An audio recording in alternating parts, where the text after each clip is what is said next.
I feel like Amy's tired of us doing silly cold opens, so she wanted to do something heartfelt. And so I'm going to let her tell a little bit of a story while I hold all of my Wally stuff here for a second. All right, so we experienced, I think this is our first real pixie dust moment, honestly, if we're talking about it.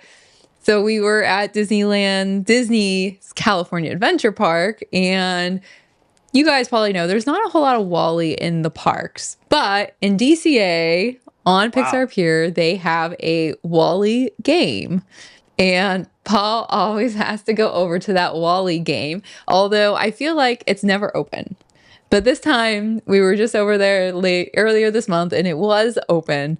And so Paul had his eye on the boot because the other two are actually big prizes and it's $5 to play and you could lose. So the boot is a small prize. So that was our best hope. He wanted the boot and we were staring at it trying to decide if it was worth to try $5. And good old Jeff Haslam comes over and he's like, well, let's all play. I'll pay for it. I saw my oogly eyes. It's like a $25 game if we all play. But anyway, so I think it was just the four of us, right? I don't know where Jeff and Dan had gone, but they were waiting in line for Rex. That's right, for Rex. So Jeff and Amy and myself and Paul, we all sat down. Luckily, we didn't have any competition. Although I feel like Amy would have beat them anyway. But so we were going to pay, or Jeff was going to pay for all of us. But they were like, oh, just sit down. We'll get started. So the cast members told us to sit down. And they asked Paul and I, it was actually our 12-year wedding anniversary on that day.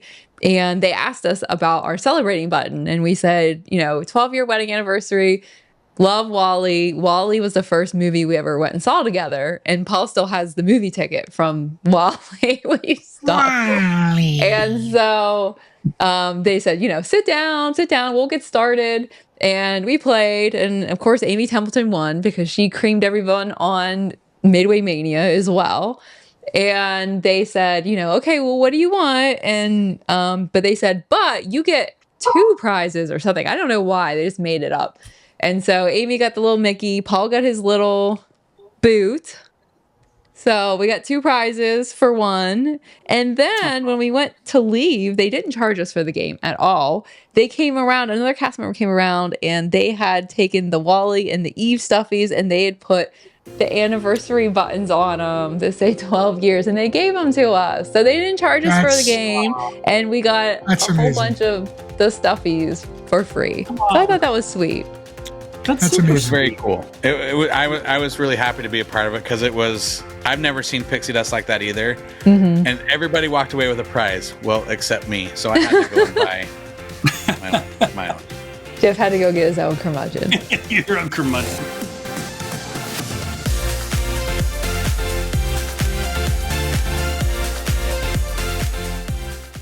Hey everybody, and welcome to this week's episode of the DVC Show. I'm your host, Paul Krieger, joined by Wally, joined by Eve, the boot, my lovely wife, Amy Krieger. Hello. We've got John Scary, Big Fat Panda with us. Welcome home, everyone. Senior Sales Associate for the DVC Resale Market, Derek DeBoer. Hey now, happy Monday, everybody. And the one, the only, the honorable Jeff Haslam and his curmudgeon.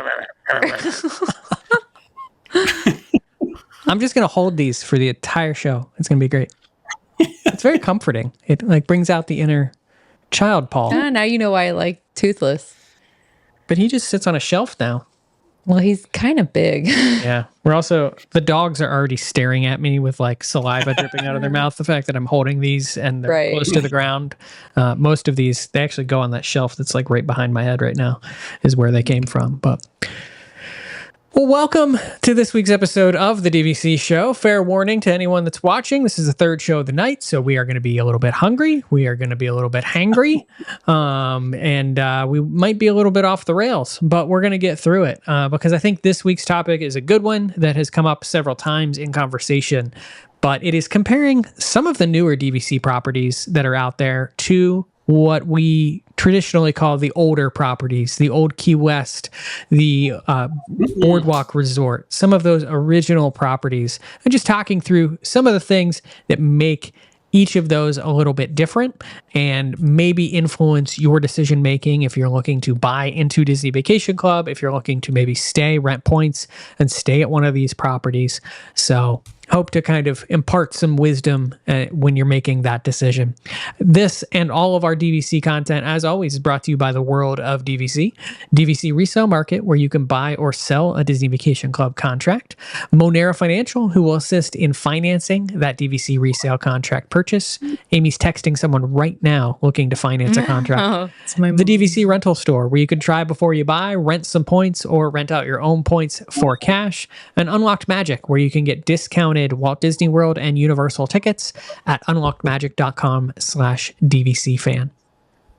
I just want to give myself a round of applause for the fact that that was the smoothest I have read that in probably 2 months of this show. So I fully credit it to the fact that I'm holding a Wally at the moment.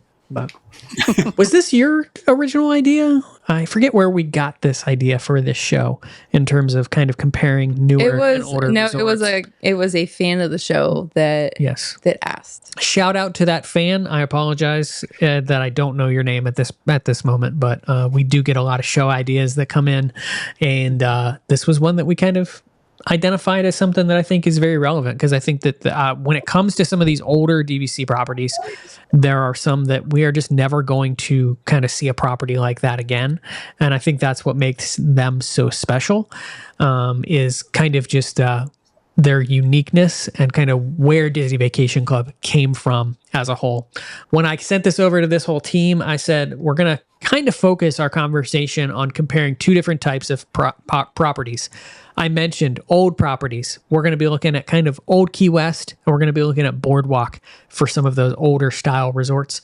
For newer properties, we're going to be looking at specifically Riviera, and also the most recent that has come online, the Polynesian Tower, and just focusing on it because of some of the design decisions and kind of what they're doing in some of the rooms. You could probably add Disneyland Hotel to that list as well, but we'll kind of keep our conversation focused on some of those discussions.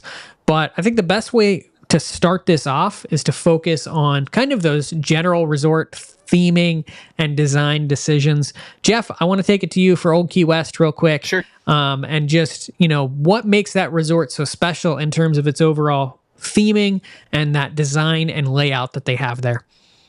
Yeah, for me, I think the biggest takeaway for Old Key West is the size of the rooms. We've talked about this many, many times on the show.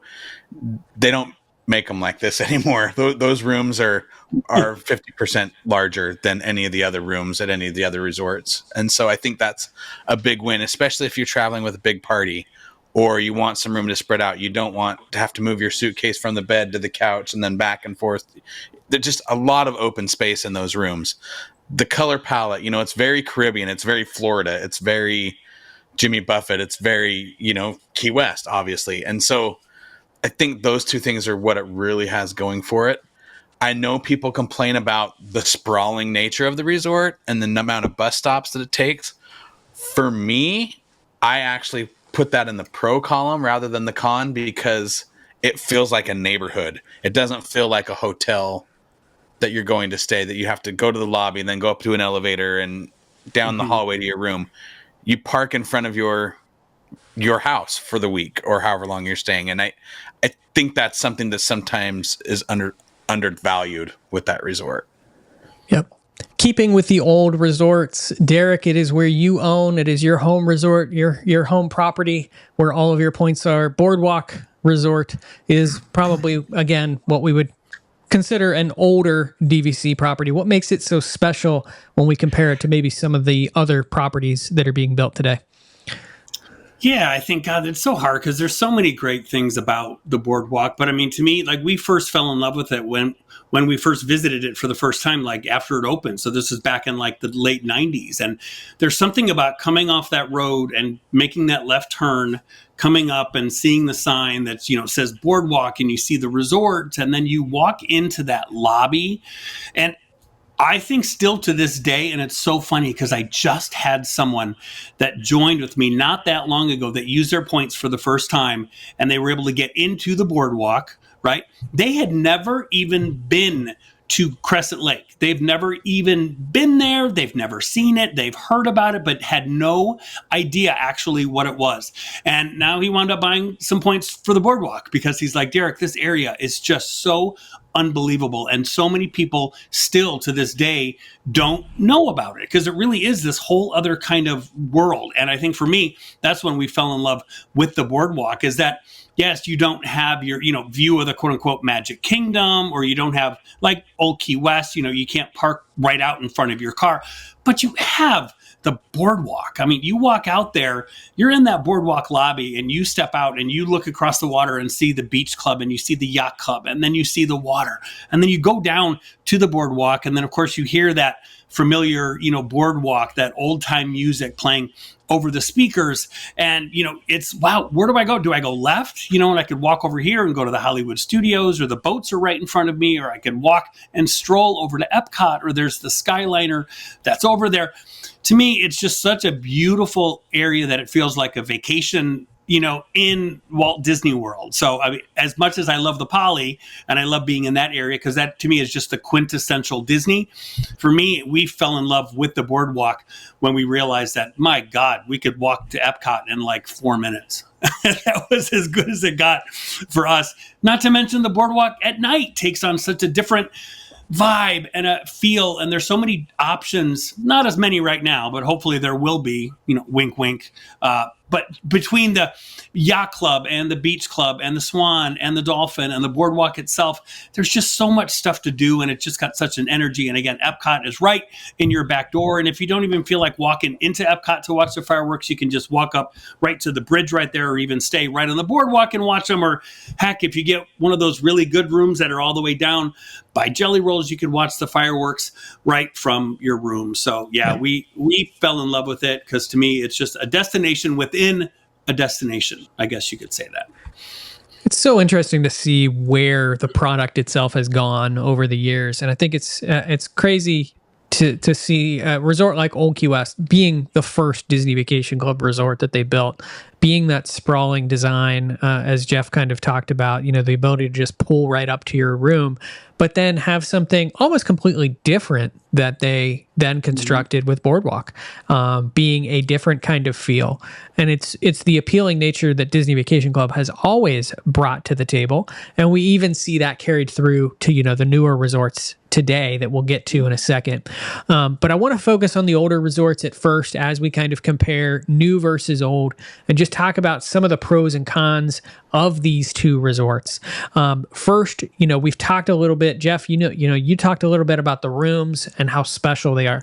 And I think that is where we talk about Old Key West, because I think we could all agree we will never see rooms like Old Key West ever again in terms of that size and that design. Yeah. Yeah, it's like an apartment. Yeah. They are. So 1 bedrooms, 1 bedrooms, 2 bedrooms, they're some of my favorite rooms, the Old Key West ones. Mm-hmm. But also just in general, the rooms are good size. And I know you guys have been touching on this, but the resorts themselves are just more sprawling and they don't feel as on top of each other. And you have a lot more places if you like to walk or you like to run like we do. There's just a lot more area to get around. Some people view that as a negative, but I like the space, you know what I mean? And you look at these older resorts and you've got like a max of like 3 to 5 floors of people on top of you. Whereas, if you go over like Riviera, you've got 8 floors. Mm-hmm. These towers are getting larger and larger. The island tower is big. Whereas when you look at the original older, you don't have as many people in such a condensed space. And I think it makes the resort quieter. Yeah, I think too, Amy, and it's so important. And I think Jeff just kind of hit it too when he said you pull up and it feels like you're home.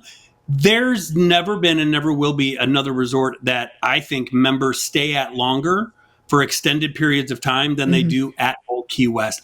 We've got a ton of fantastic viewers of this show. Jarrett and so many people, and Webmaster Doc used to. These are folks that would go to Old Key West, and they still do, but they would go not just for 3 nights or not for a week. They're going for 2 weeks, 3 weeks, even up to a month, and they're doing it. That I don't think you'll ever have people do that for 2 reasons. A, because who wants to stay at no offense to the Poly Tower, it's super pretty, but I don't want to stay there for a month. Like Jeff said, I don't want to have to go wait in a line for the elevator every single day and do the same kind of thing. It feels like your home. And not to mention, most people are not going to be staying there for 3-4 weeks because the points are insane. Whereas you could go to Old Key West and the points. I remember being Disney Vacation Guide training like 20 years ago. And one of the first things that they trained you on was truly, when people talk about Old Key West, it's two things.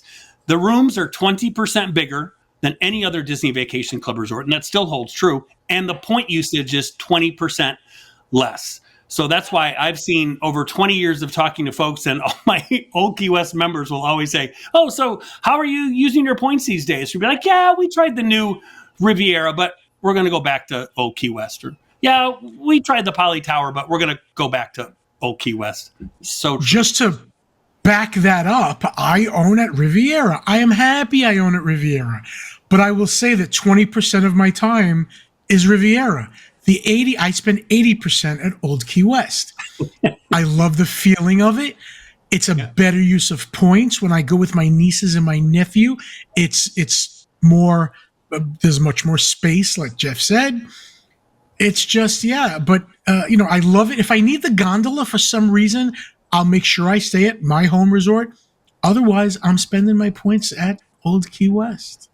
I always feel like, kind of like what Derek said, when we stayed at Saratoga Springs, the first time we ever stayed there, and we sat on the balcony and, drank coffee and whatever. Our welcome homestay, basically. Yeah. I remember thinking, like, this feels like home. Like, I could live here. Like, this could be my condo and I could live here. And some people don't want that. Some people, when they go to Disney, they want to feel like, bam, I'm in the middle of everything. I'm in the middle of the magic.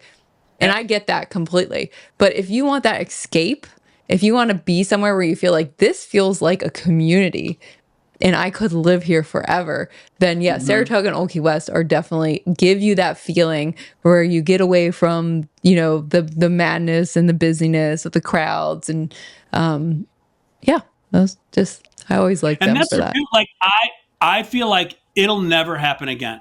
Like any other DVC resort that they build will never be one of those sprawling community type resorts. I think those days are done. The only reason that Saratoga is how it is because they took over for Disney Institute. That's it. They're never going to have a meeting and sit down and say, all right, here's our 20th DVC resort. It's going to be a sprawling golf community with a Mediterranean feel. It ain't ever going to be that again. Never. I think everything from this point on, you're at least talking, how big is Lakeshore Lodge? 5 stories? 10 stories? 5? 7? I don't know. It looks big. Yeah. 900 rooms. It's huge. 900 rooms. It's huge. Right. But it's that feeling of you're never going to have the kind where you can pull up and park your car, like Jeff said, right outside your room. I think those days of that, they're not going to use the land for that. Absolutely not. The only recent, example of that, again, is the cabins at Fort Wilderness. And Derek, to your point, they took over an existing property. So that's the only reason it is what it is. But to look at the land they have available, sure, they could do it. They've got the land available. But why build something like that when you could just build up? And that's the general kind of theme that we've seen with a lot of these resorts. So unless they convert maybe a moderate property in some capacity and take some of those buildings and make them into DVC, but those weren't even designed for it. So I think that could be a stretch. And I don't think we're going to see it at Port. I think if we ever see it at a moderate like Port Orleans or Coronado Springs, we're going to see a tower added to the resort. To bring that capacity in, because the original rooms just weren't designed for it. We've praised these older resorts, and I think anyone that listens to this show, we always sort of say, it's like the general. They don't make them like they used to. Like it's that general kind of thought process, and that's super true when it comes to Disney Vacation Club. But is there any, when we focus on these two specific properties, kind of being our older properties, are there any big negatives that you could kind of draw out or pinpoint with these resorts that Disney Vacation Club has actually improved upon over the years? 100%. Yeah. Panda, what would be one of them that would come to your mind? I'm nitpicking, but the furniture is kind of, it's been through the mill. It's not there's fibers popping out. There's cushions that are not as new as they should be. Unlike the Riviera, there's tiles that are cracked in the bathroom at Old Key West. It's just not new, but it's okay. I mean, old is in the name, so I kind of expect it.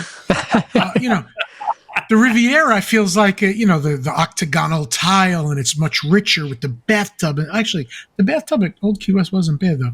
So I think furnishings is my big takeaway. Yeah. It feels run down a little bit. I think Old Key West is the only place on property where you still have furniture that is bolted to the wall, chained to the with wall. a chain. Yeah. And I will say, Derek, you mentioned the rooms at Old Key West being some of the best, and I agree with that. 1 bedrooms and up. But I will say that deluxe studio wise, Disney improved upon the deluxe studio after they moved away from Old Key West. That is the only one that I'm just kind of like, the layout was a little bit weird. It's wonky. It kind of just feels like you're walking into, the Stop and Rob. You hit the bed. Yeah. It's just, there's 2 beds right there. There's a TV on the other side of the wall. Everything else is tucked in the corner. There's no character to the studios.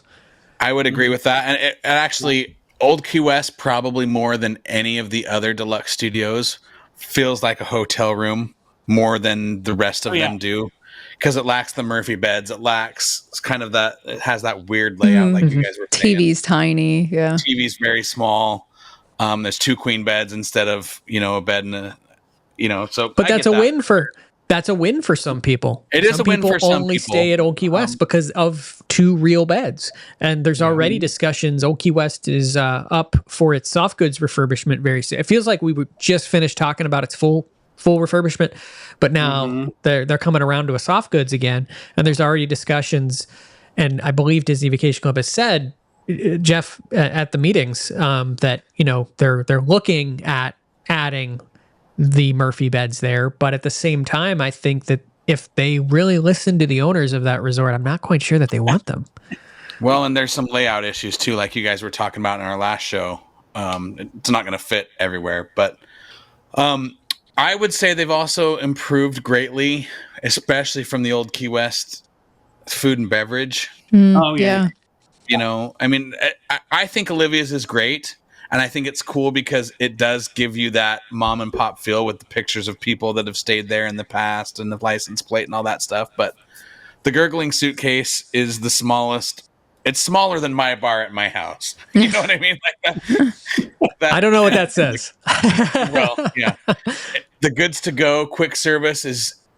It feels like you're standing out in the hot sun waiting for hot soup. It's just there's no shade and there's no place to eat it. Yeah. And do you remember I wrote you guys when I got the soup there though? It was really good. It was nice. They had a coconut curry chicken soup. Same like Turf Club, Artist Palette, the bar there. The newer resorts definitely have a lot more to offer from that point of view. Mm-hmm. And that is the plus of kind of the tower concept as well, is that you do have more opportunity to then bring all of those amenities into one place. Because if you are on the other side of Old Key West or, the other side, you could say it about BoardWalk as well. Like, especially right now, BoardWalk's really struggling with an identity crisis. But, a historical complaint about BoardWalk is that there is no quick service or easily accessible food, more so even refillable drink stations in the main complex. You have to either go outside and go to the BoardWalk Deli, or you have to go to the pool area for the refillable mug stations. Yeah. That's and how easy would it be, even in the lobby area? Where all the seating is for the coffee bar, just to add. Just throw just freestyle right machines, like just easy fix that would solve a lot of guest complaints. Or on the other side, you've got Bellevue Lounge, where you could bring in a little bit more food, have some more grab and go options, or expand that area and potentially make it some sort of, whether it's a quick service or something. I don't know. It's called, and we've talked about this, it's called Atlantic Dance needs to become a quick service. That's it. That's problem solved. They have a kitchen in there. They do events in there already. If you have it open for breakfast, lunch, or dinner, you have inside seating, outside seating. It's an absolute no-brainer. I don't know why they don't do that. Yeah. Well, and this is an unpopular opinion, but I was talking to some friends over the weekend about these refillable mugs. And Disney either needs to go all in or get out of the business altogether, because as it currently stands, unless you're staying at Pop Century or Art of Animation or the All-Stars, it doesn't matter the rest of the resorts. It's a trek to refill your mug. They just need to get away from it or go all in and put them like they do ice machines. Put them on every floor or every other floor. Like, you look at the way Universal does refillable mugs. You buy one mug and you can use it in the parks. You can use it at your resort. You can use... Oh, sorry. I should have put him on my shoulder. I hate refillable mugs. I think they're the biggest money grab, and the Disney propaganda I will never be on board with, because it's just too hard to use. I think the difference with the two is that Universal truly looks at them as like a revenue opportunity, and Disney looks at it as a throwaway, because I'm guessing neither property truly pays for any of the soda that is being paid, that is being utilized here. I imagine that the contract basically says that, Coke will provide you with, all of the syrup and mixing and all of that. And I think I agree. Disney could do a lot more with trying to sell those, where Universal's kind of going, we can make a lot of money here if we position these smartly and put them in the right places and everything. Mm-hmm. And I'll just take this a step further. If you're comparing new versus old, I will say Coke Freestyle is a neat concept, but the machines probably cost so much more money and take up more room that I honestly wish we would just go back to the original, dispensers, because I feel like you could process people through those a lot faster. Yeah, less choice. Maybe have one freestyle machine off in the corner, but I would much rather just go up and get my Coke Zero from a regular dispenser a lot quicker than waiting for people to stand in front of those machines for 20 minutes and make a decision. Oh, well, on top of that, it never quite tastes right, because if you're going for a Diet Coke, but the person before you got grape Fanta, you're getting a little bit of the grape and Coke into your Diet Coke. I never thought of that. It never quite tastes like your regular Diet Coke. Yeah. You're getting residual. Yeah. Oh. Yeah. You need like 5 flavors. No one needs like a kumquat Sprite. Save that for Club Cool. Oh, geez. Exactly. For me, one of the biggest downfalls of the older resorts is transportation. So, Jeff talked about, it is cool if you're driving a car that you can just pull up right to your quote unquote house at Old Key West or, Saratoga, your building.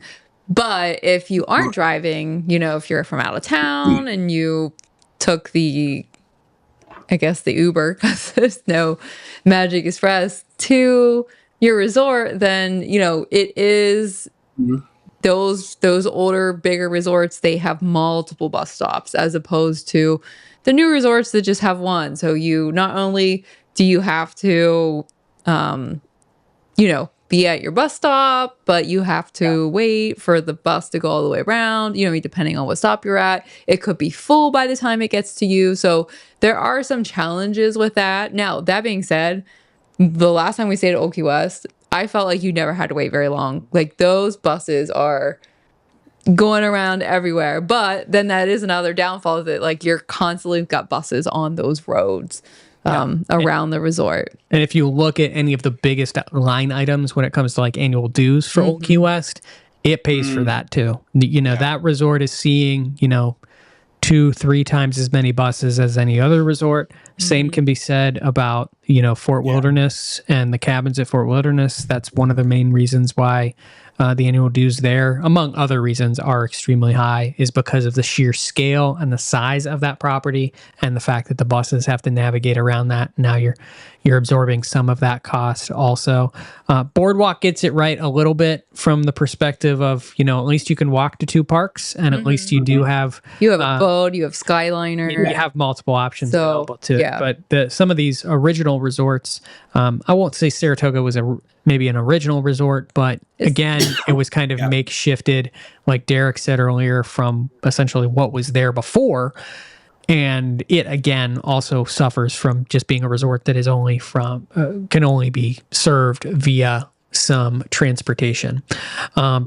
Moving on to, there are a couple other categories I think we want to compare these two on, but I do want to go to the new resorts a little bit and kind of what we're comparing these to and put that in your mind when we take a look at new versus old.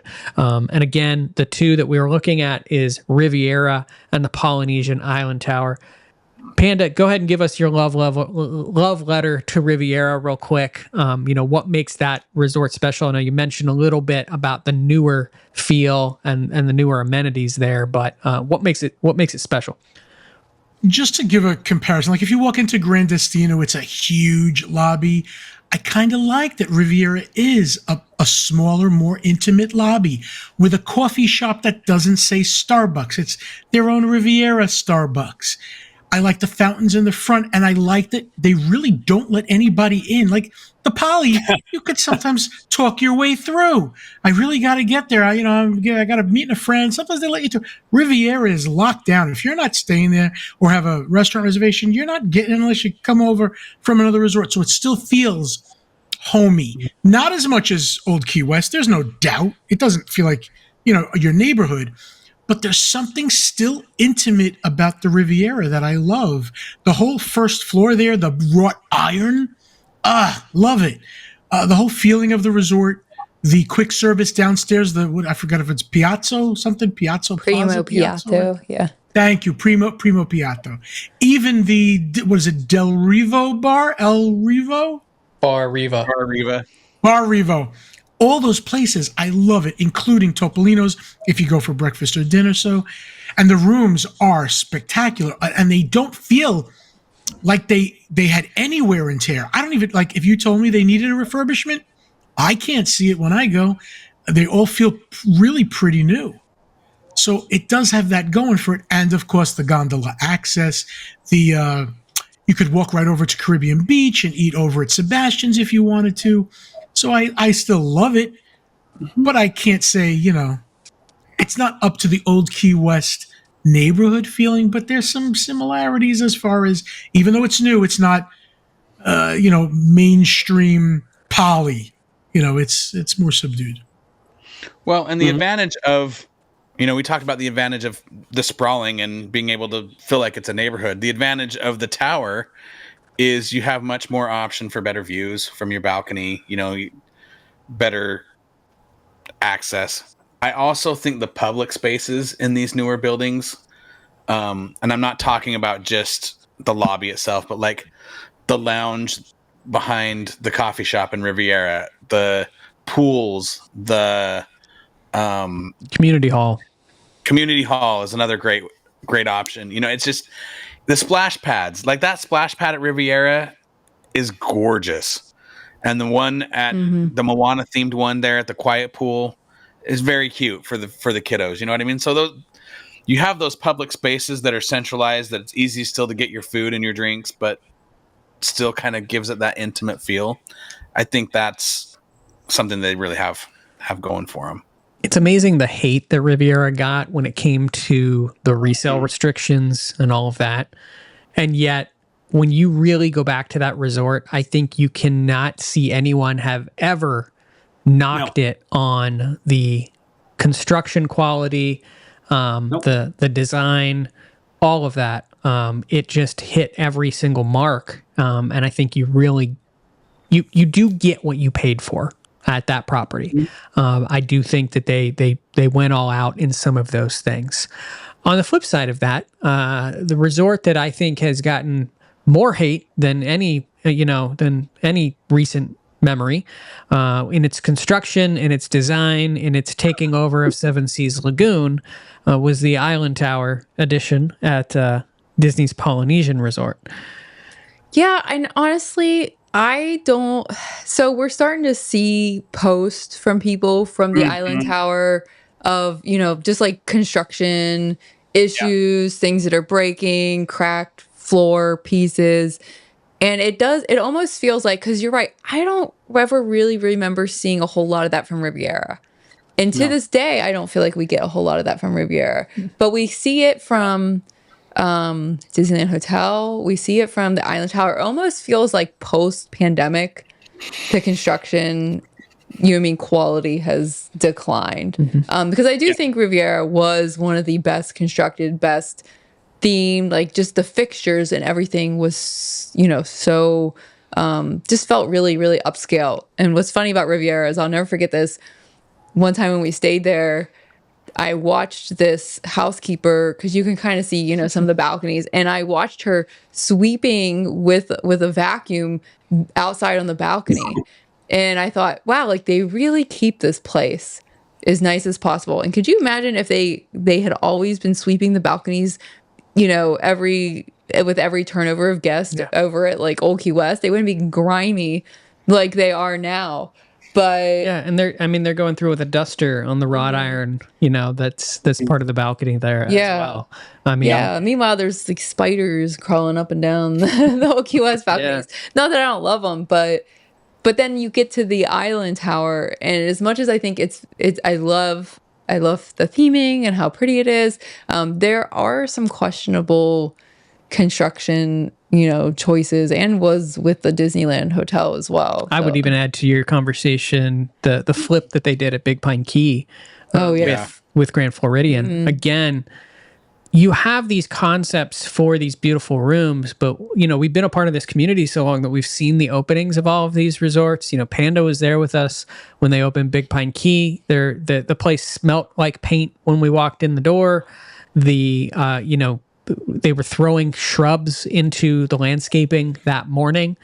And it just surprises me that they're always up against this wall of that opening date. And I don't know if it's part of it, obviously, is construction quality. Trust me when I tell you, we live in a new build community. We see how fast they're building houses right now down here in Florida. So it would imagine that they're using similar labor, and that labor knows how to build things real fast, but there are things that are wrong. We've had warranty items in our first year in our new house that we've had to call on, and things happen, things break.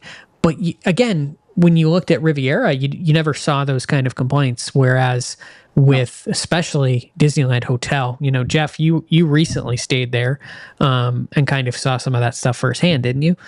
Yeah, and in fact, it was bad enough that I felt necessary not to complain, but to let the general manager know this is a brand new property, and there's already water damage in the bathroom that isn't being addressed. It's still look like melted paint from the water behind the walls. This is a brand new property that people are paying dues for. So again, it wasn't a complaint. I wasn't looking for anything. I was just like, a new hotel, probably sand this down and repaint it. That you shouldn't see that, especially at a Disney hotel, especially at a $600 a night plus hotel. Yeah, those things should be taken care of instantly, and I think it does go to the quality of construction. And while we're on this topic, I kind of don't want to go too far off, but I'm not a fan of the Big Pine Key idea. Taking an existing hotel room and converting it. I know we've talked about it, that we would love to see something at Coronado or Port Orleans or stuff, but it never really fits right. I look at Beach Club and the balcony situation there. They just shoehorned in some DVC rooms, and you never know if you're going to have a balcony you can eat on or a triangle you got a flamingo on with one hand, 1 foot. They don't fit. Build something new. We'll buy it. Obviously, we'll buy it. Give us, a deluxe resort for the money that we're spending for it, not something that we polished up and put some new paint on. Do you think we're going to get that with Lakeshore Lodge? All signs point to yes. I mean, I can't speak to the construction quality because they're sure throwing that sucker up fast, but at the same time, it is encouraging that Disney is building something fast instead of, 5 years for a plaza with lights and a statue, So I just hope that they were bringing in more workers to do it. It's just sad that it gets the problem that they've run into yet again is that they are up against a little bit of a wall, because here we have Riviera, which as honestly, a lot of us never thought the day would come, or at least we knew it was far off into the future. Within the next 12 months, Riviera will sell out. Riviera will hit a sold out status sooner rather than later. I probably don't even give it 12 months to maybe for us to see maybe our final sales of Riviera, or them do a promotion and push the final sales of Riviera. It is getting very, very close to that point. That said, what do they have that's left? They have the Polynesian Island Tower, which, okay, yeah, you'll get by a little bit of time, but this is where I think they are already at the pressure to get constructed. So, they're already at the pressure to get this thing up because they're going to need it to continue to push sales. And so you do that. You didn't greenlight it soon enough, which means now you got to rush construction, which means now you're going to cut some corners throughout that construction process. And I hate to say this, but I just don't know. We said this a long time ago. Is like, what do you consider Disney Vacation Club? Do you consider it deluxe?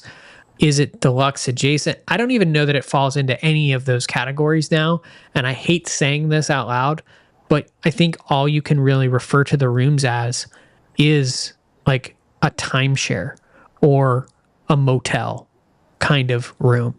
I don't know that we can fully push it into that deluxe category anymore if this is the level. I think the motel word's a little rough. Although when I think of motel, I think of motel is equivalent to Stop and Rob. Yeah, Motel 8 or I'm just thinking of like Red Roof when you compare the amenities, like the ability to cook in your dead people rooms, under the bed. a super nice motel. I don't know. No, it's still a hotel. I see what you're saying, though. I see what you're saying, and I've always struggled because people have said, "Well, I don't," they called Riviera moderate adjacent for a long time because you can see the Caribbean beach and it doesn't feel like it's its own thing and whatever. My thing with the DVC room, and I take the studios out of this for the purpose because people that are wanting the bigger villas are bigger families that want the kitchen. You're not going to get that at any other hotel. I don't care if it's on International Drive, at Universal, Kissimmee, Earl Bronson. People that are looking for that room, if they're not getting it at Disney, they're doing an Airbnb. Mm-hmm. You know what I mean? Because renting another timeshare.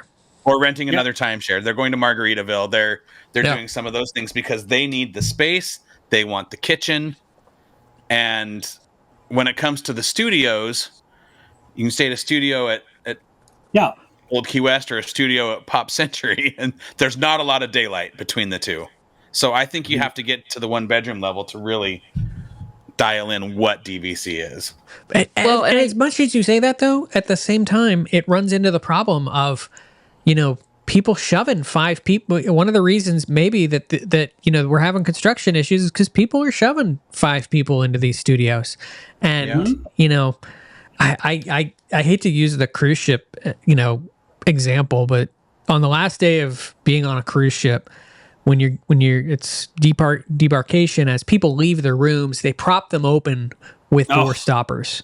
Sure. And you walk by some of these rooms bad. You are just, I don't know if you just need to give the disclaimer here, but like you own these properties. So if you want them to remain nice, you need to treat them nice while you're living there.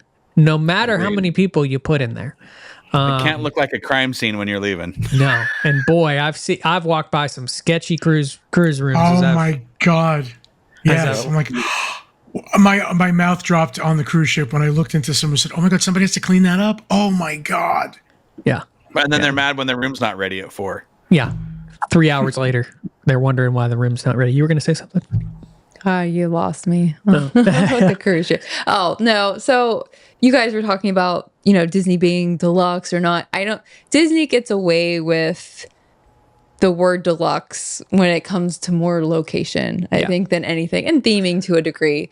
But, if you go and stay at a real luxury resort, like a Ritz-Carlton or I don't know what you consider luxury, but there's definitely a difference in the quality of the actual room itself that unfortunately Disney doesn't have. Like, the rooms are pretty, they're themed really well, but it's never going to be on the same level as like a real luxury resort.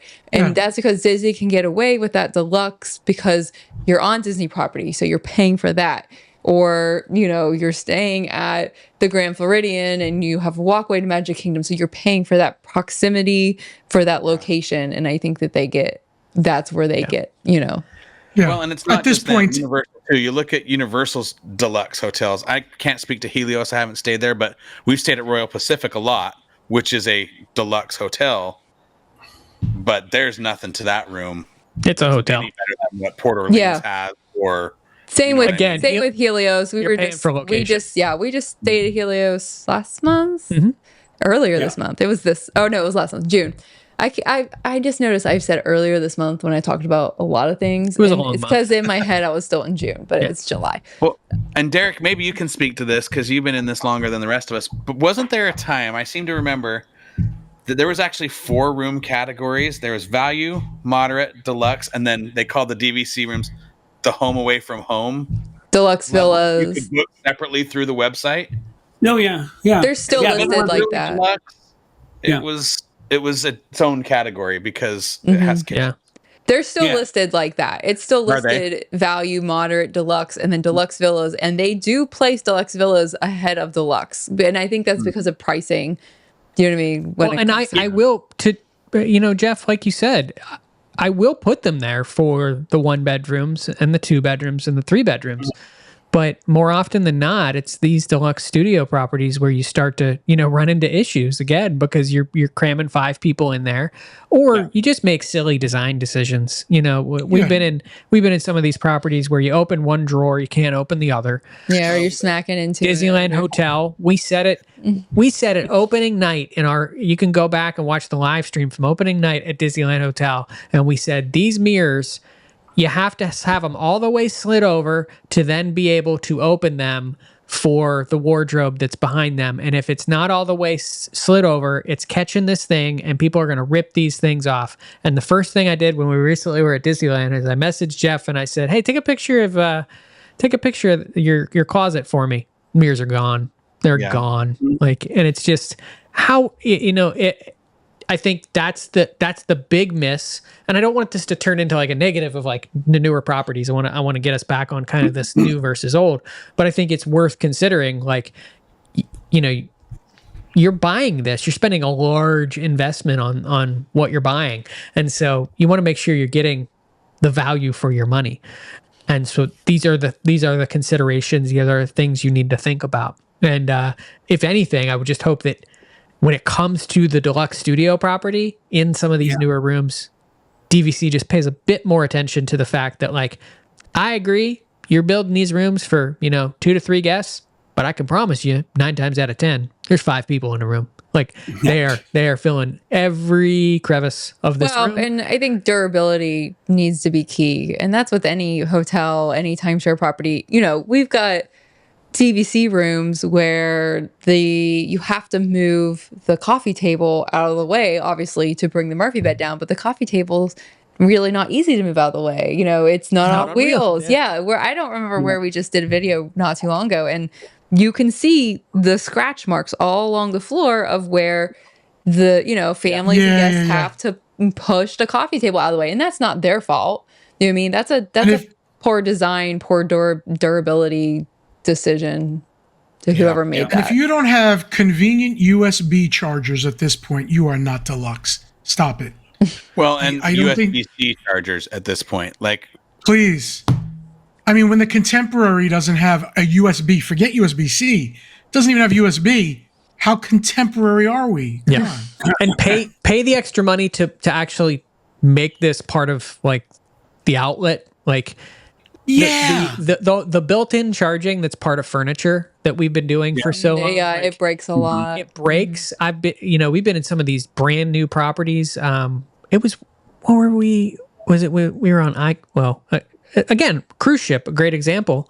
But we were on Icon of the Seas for the second time this summer, and they have these built-in chargers on the wall, and one of the USBs was just jammed back, all the way back into the wall. Like, you weren't using it. Like, it just wasn't happening.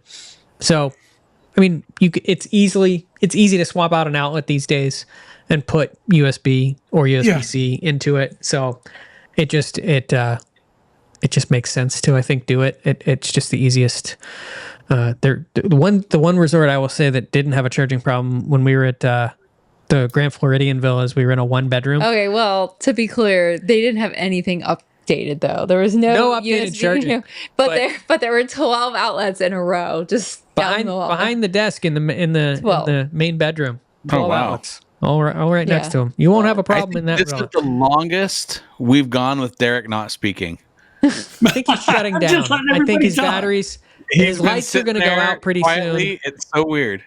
I'm letting everybody talk and waiting for my turn because I do want to address one thing. But whenever we're ready, just let me know. We're ready. We're ready because I'm going to move on to point charts and annual dues pretty soon and wrap us up. So, well, then let me touch on this quickly. And again, I love everybody's point and hearing about it. It makes 100% sense. Of course, one thing I do want to touch on when I think comparing, for example, if I'm just going to pick out two of them, if I'm going to say Old Key West, and then I'm going to say Polynesian Tower, I think a big difference. And again, I want to stress, this has nothing to do with the actual cast members themselves. I think it literally is just with the tools that they're given is, I think, service and the check-in experience. I think if you try to compare checking in to Old Key West with team members that have been there for a really long time and you get big, giant welcome homes and people are ready to help you with your luggage versus Polynesian Tower, when you check in, if you're driving, good luck trying to get through the, robot guard stand that won't let anybody in and make sure everything works because there's not an actual human being there to let you check in through the gate to check in.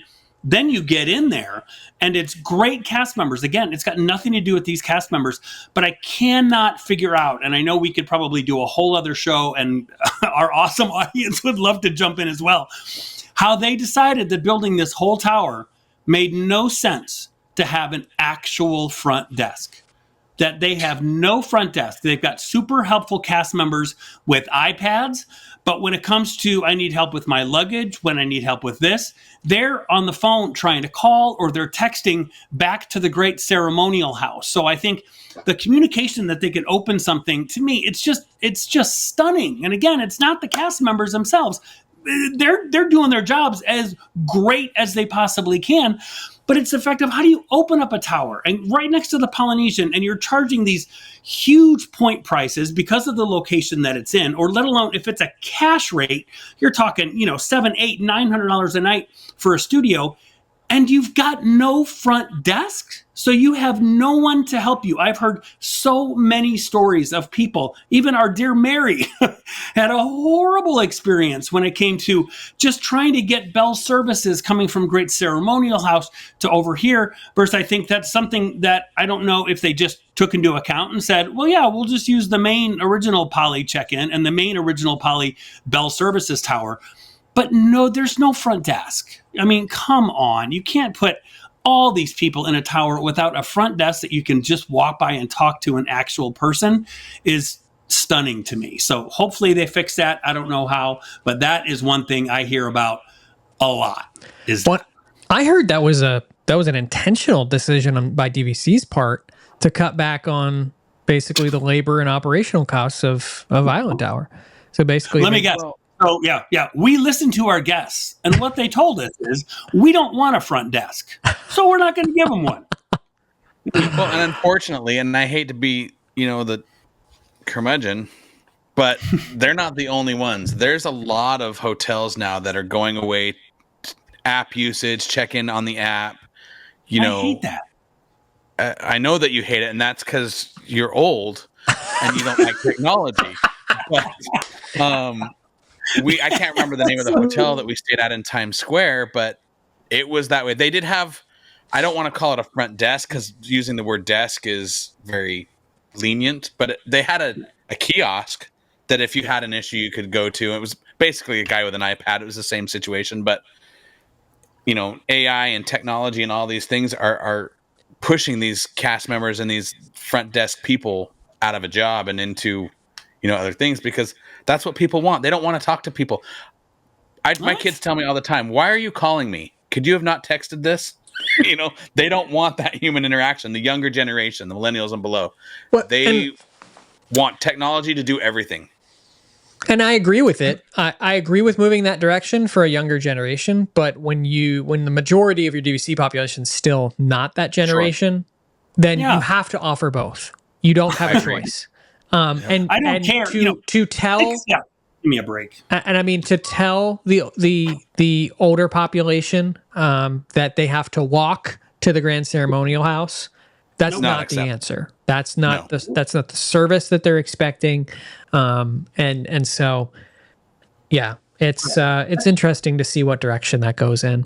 Yes, and you can have, no one's saying like they're anti-technology or whatnot, but 14-year-old Tommy isn't buying a $25,000, $30,000 Disney Vacation Club membership. Correct. Guess what? Mom and dad are, or grandma and grandpa are, and they're the ones. And they're the ones that have luggage. So if you're telling me that now I'm going to have to, use my phone to text Bell Services to have it come up, for God's sakes, just have an actual person stupid. there. Especially, that's what Disney prides itself on. Disney prides itself on cast members and customer service. The best stories that we've still will ever hear, again, it goes back to, say, Key West, the relationship that those members have with those cast members that have been there for 10, 20, 25 years. They are like family members. No one's saying, God, do you remember that time I texted some random AI thing? That was such great service. I really just, And to be clear, I wasn't agreeing with the direction that it's going. I'm just saying,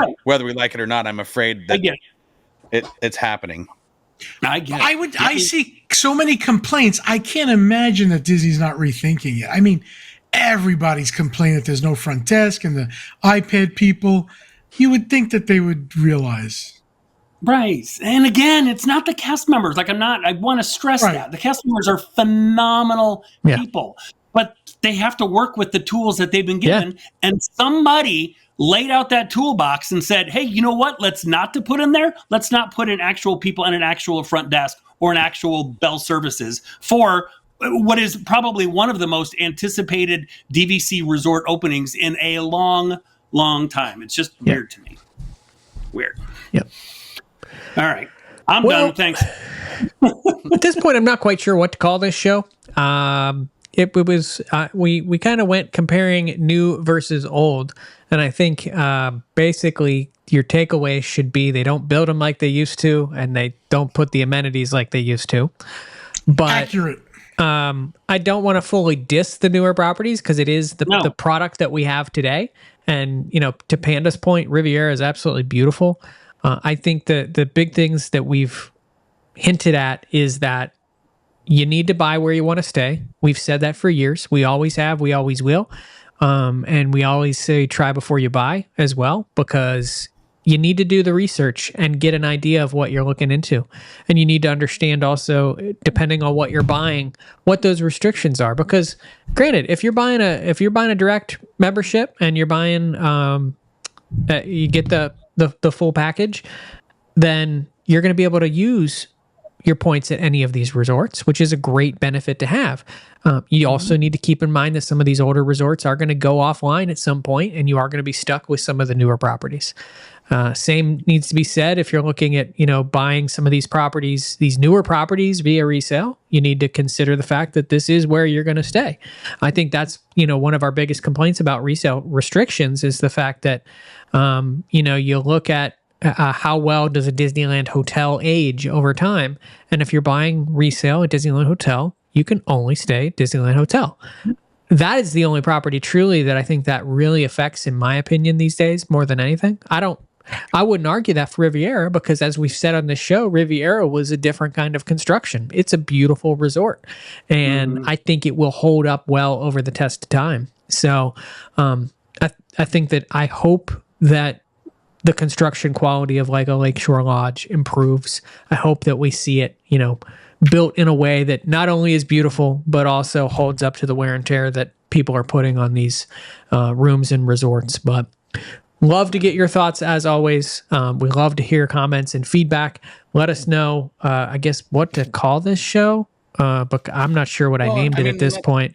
If I called it new versus old. Forget that we gave we gave the new resorts their credit with dining and with public spaces and with pools, and it wasn't all hate. No. And whatever you name this show, Paul, just name it Part 1, because then we'll have a Part 2. Got too many of those to film. Well, that's going to do it for this week's episode of the DVC Show, folks. Like, subscribe, do all the things. If you love our ramblings, head to patreon.com/DVCfan for some behind-the-scene content and some fun stuff. And as always, we will see you next Monday. See ya.